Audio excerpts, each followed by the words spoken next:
Kematian seorang mahasiswa Universitas Udayana yang ditemukan di kampus menyisakan tanya bagi keluarga. Keluarga melaporkan kasus ini ke polisi untuk mengetahui penyebab utama dari kematian korban.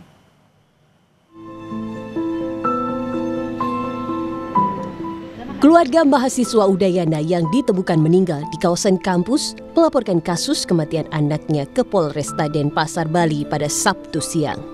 Pihak keluarga meminta sebab kematian anaknya diusut tuntas.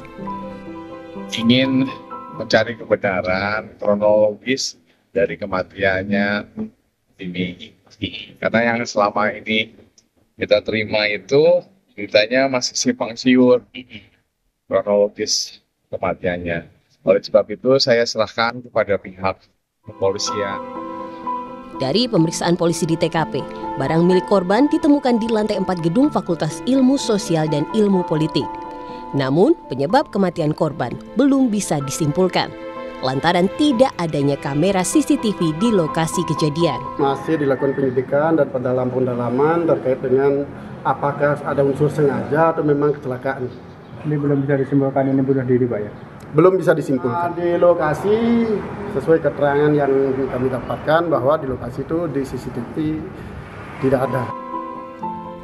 Kriminolog anak dan perempuan Hanifah Hasna menyebut pemeriksaan jejak digital dari interaksi korban dengan keluarga dan teman-teman bisa jadi pintu masuk mendalami adakah tekanan psikologis yang dialami korban sebelum meninggal.